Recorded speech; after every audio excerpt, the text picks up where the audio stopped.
is a public sidewalk, so please be quiet while we're trying to investigate something, or I'm going to take you to jail.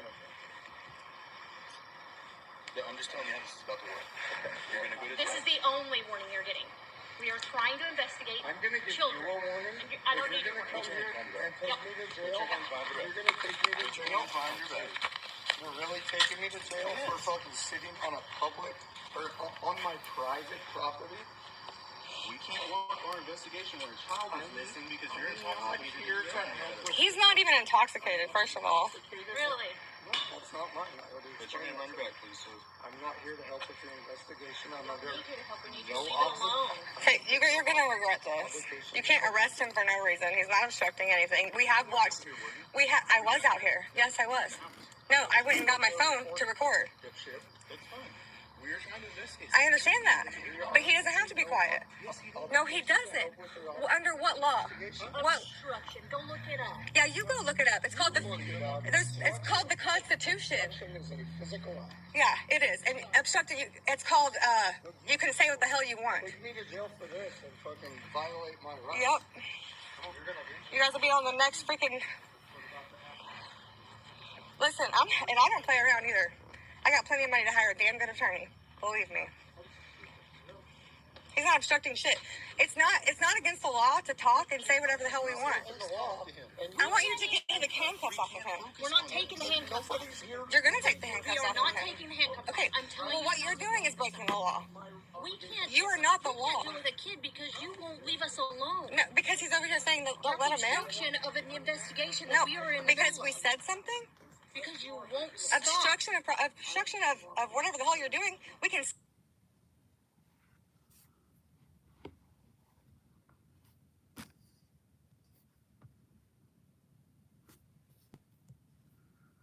We're trying to investigate the crime over here. Okay, I'm telling you. What you're doing is breaking the law.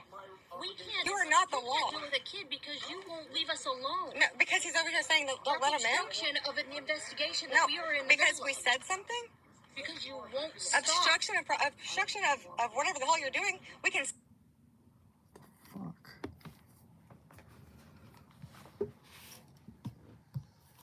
We're trying to investigate the crime over here.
City of Pryor Creek's written renewed motion to dismiss, proposed findings of fact and closing argument containing citations to record in brief.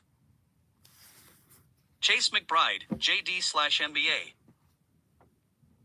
Attorney at Law, OBA number 32061. McBride and McBride, lawyers of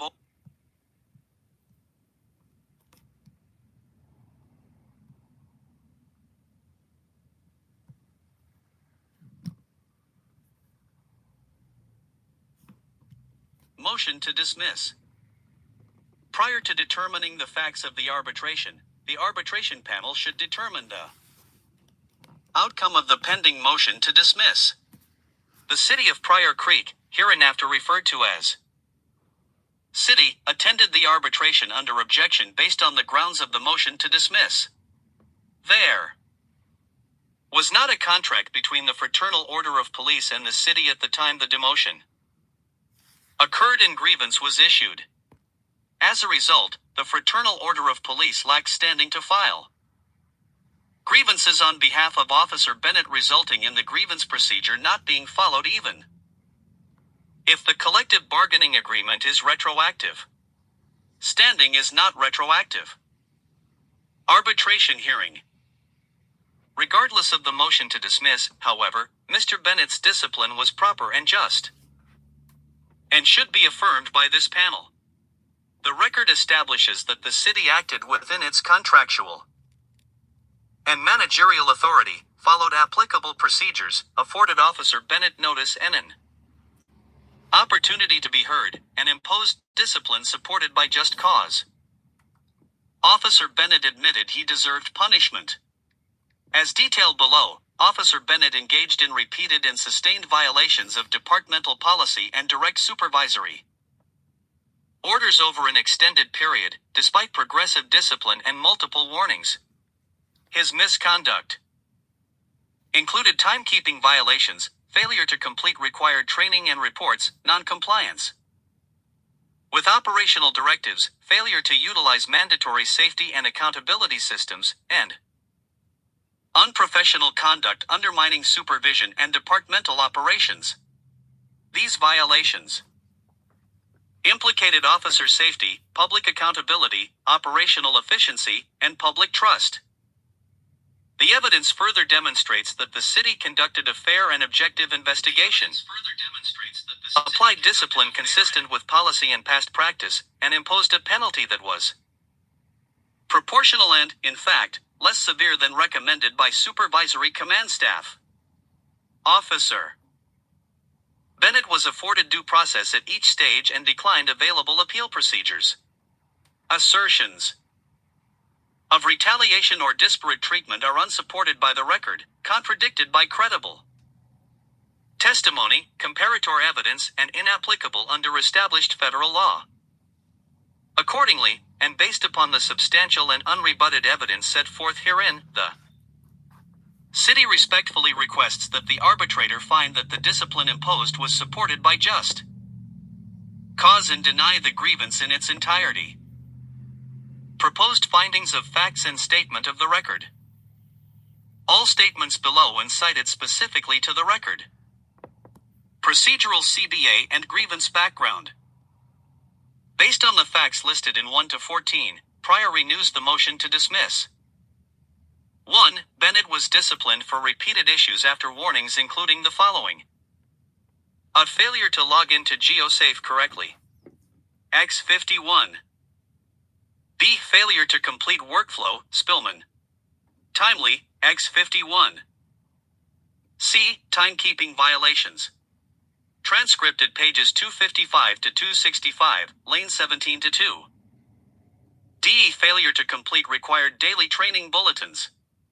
Transcript at pages 255 to 265, lane 17 to 2.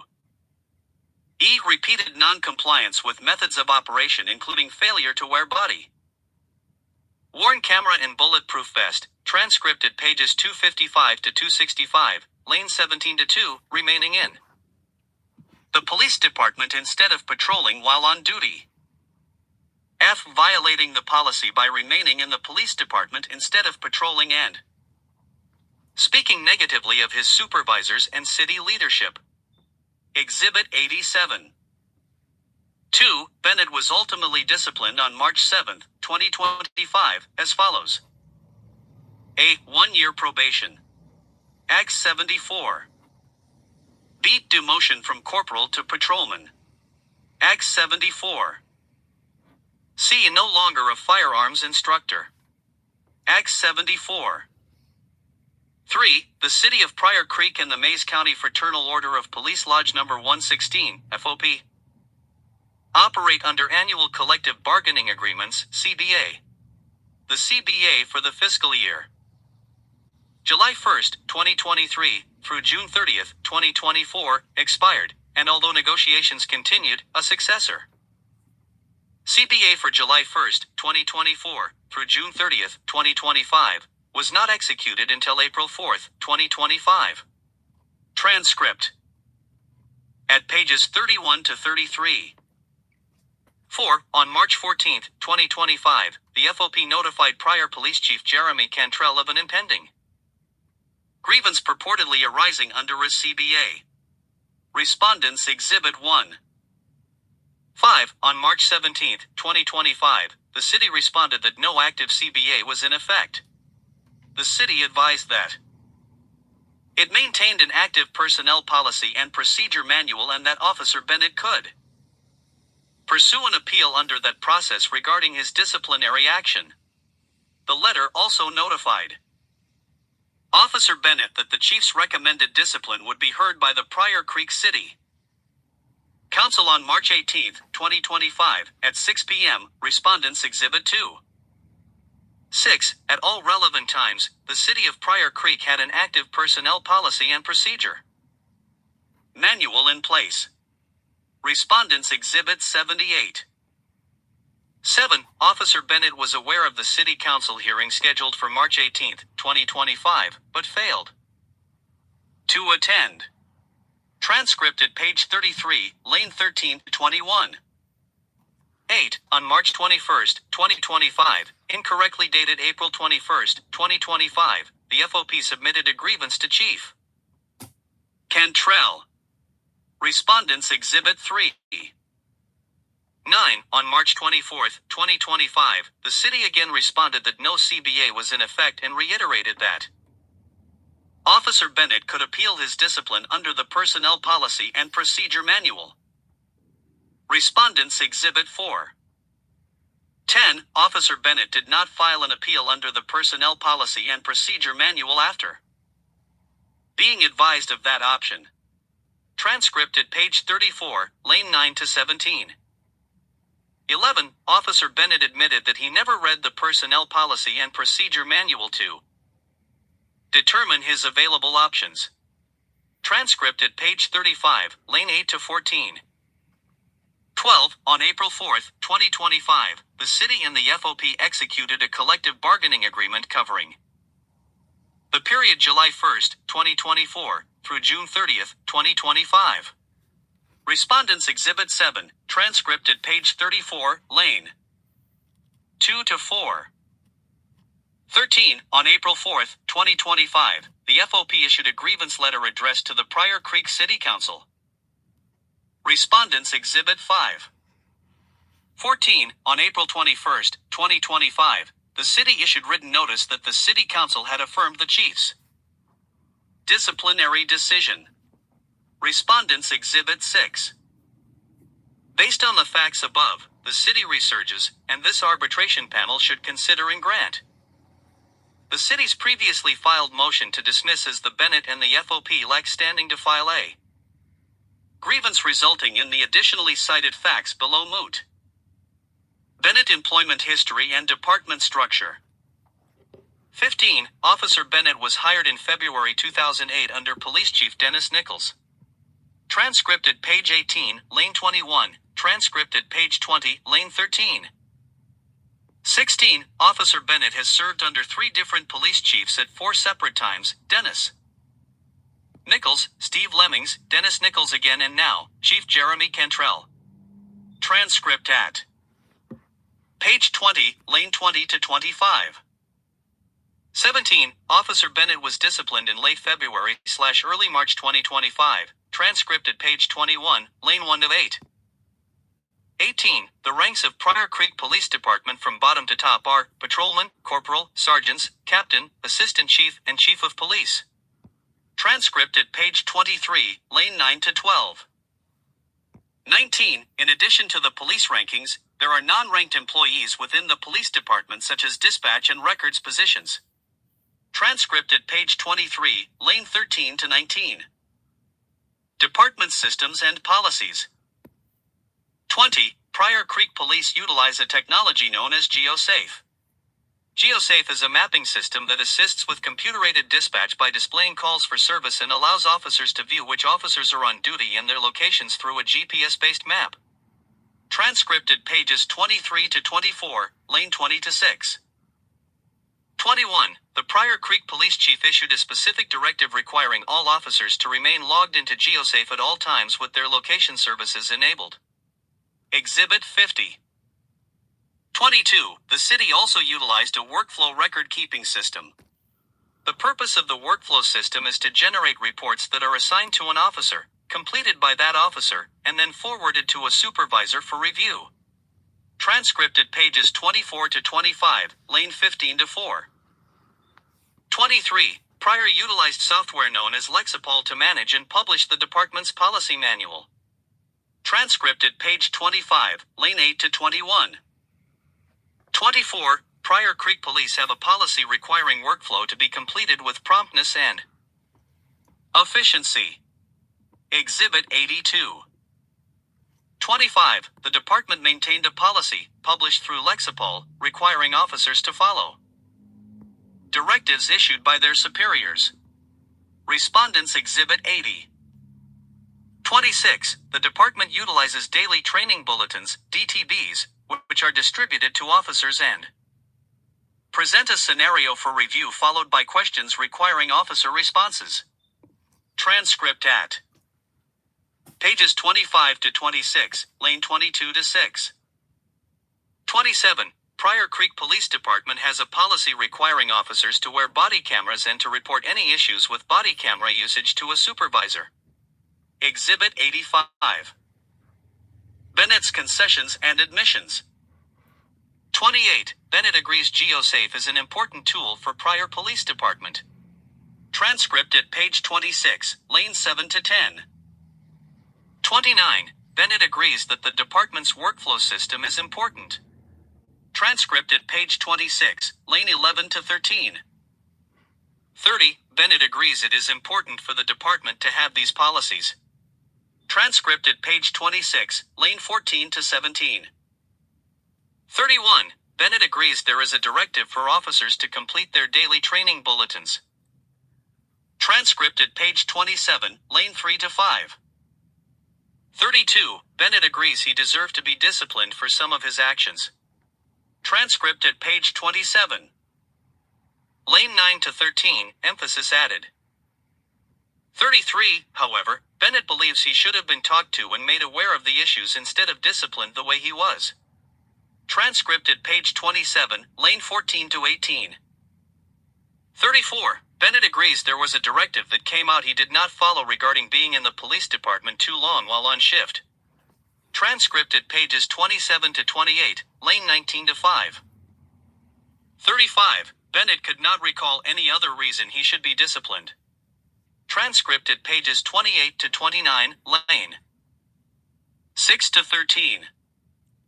36. Bennett later recalled in his testimony other directive from supervisors, which he has failed to follow, including a discipline for not using GeoSafe properly. Transcript at pages 36 to 37, lane 10 to 5. 37. Bennett knew that the policy requiring compliance with directives was published through Lexipol and that failure to follow directives or orders, absent a legal justification, constituted a policy violation.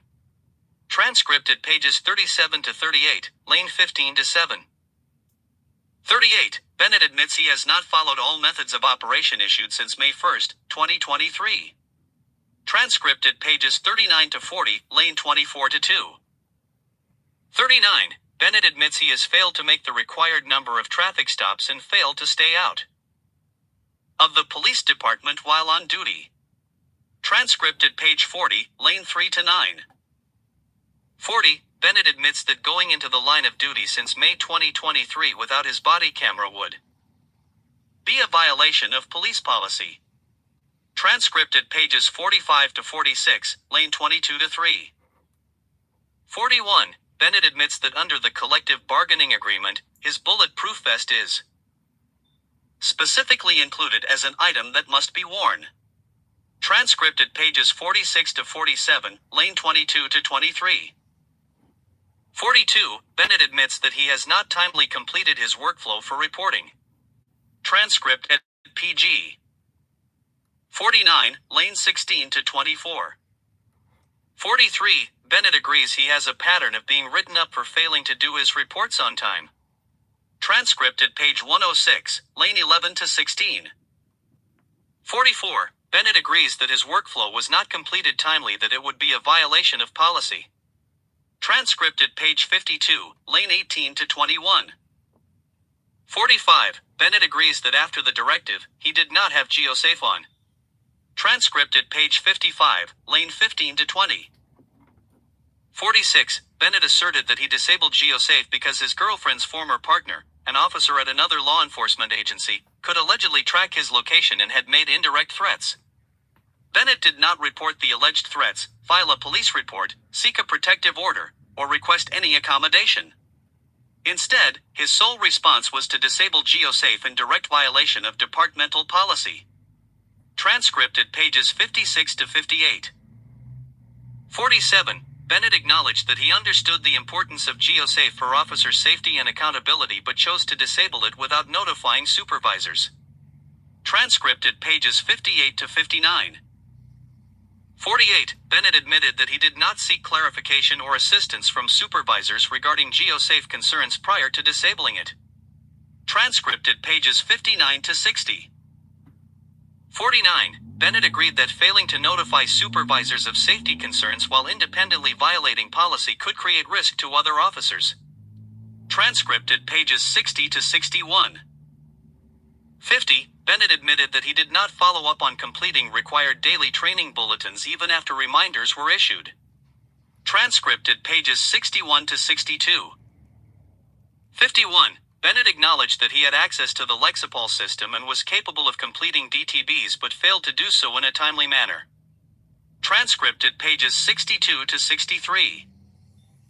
52. Bennett admitted that he did not consistently verify his time at the end of each shift despite knowing it was required. Transcript at pages 63 to 64. 53. Bennett agreed that accurate timekeeping is essential for departmental accountability and payroll accuracy.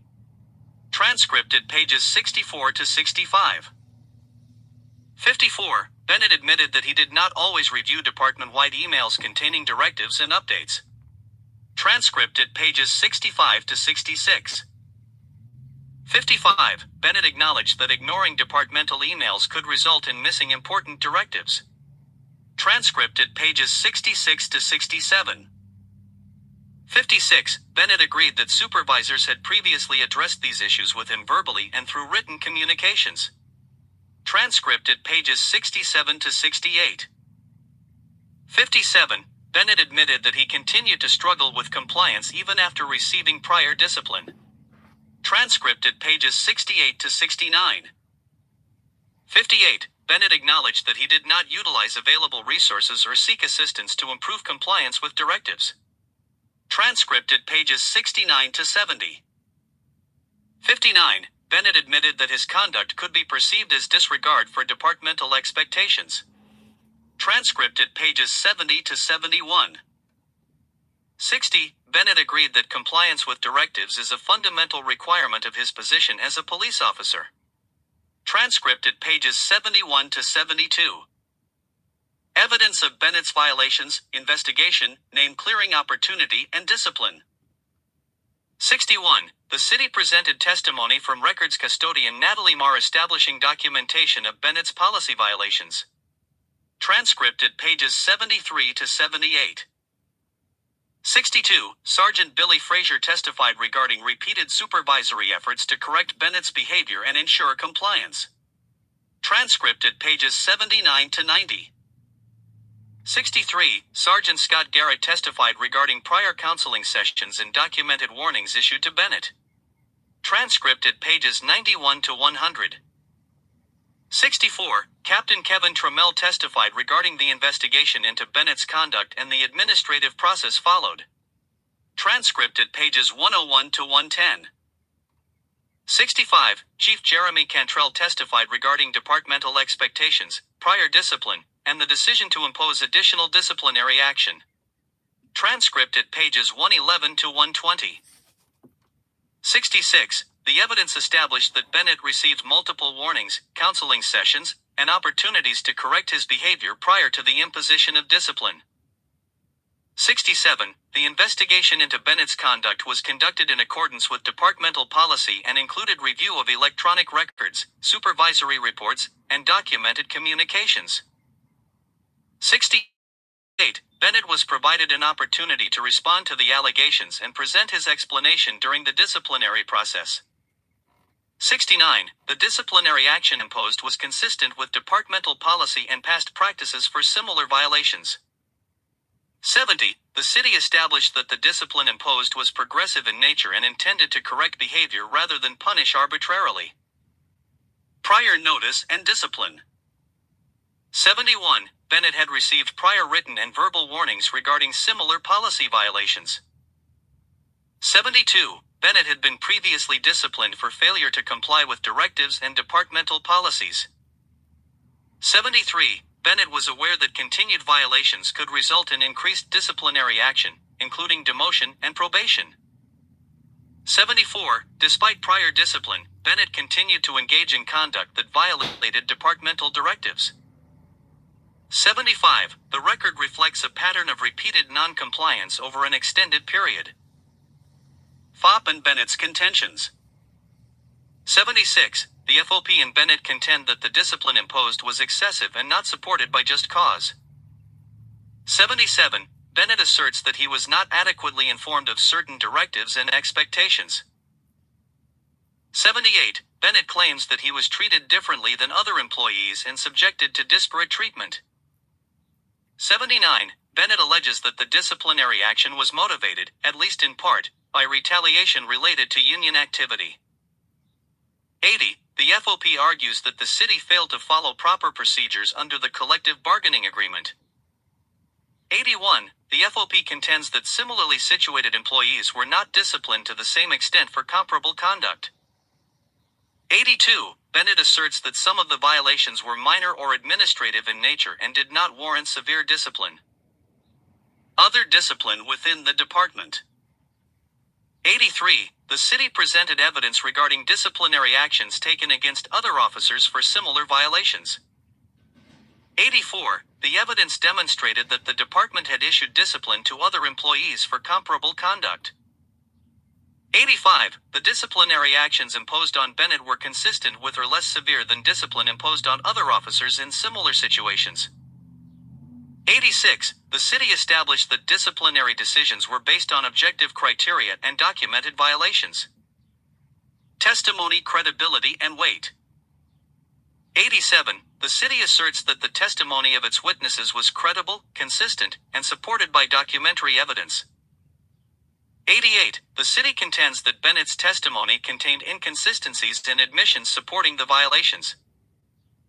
89. The city argues that the weight of the evidence supports a finding that Bennett violated departmental policies and directives.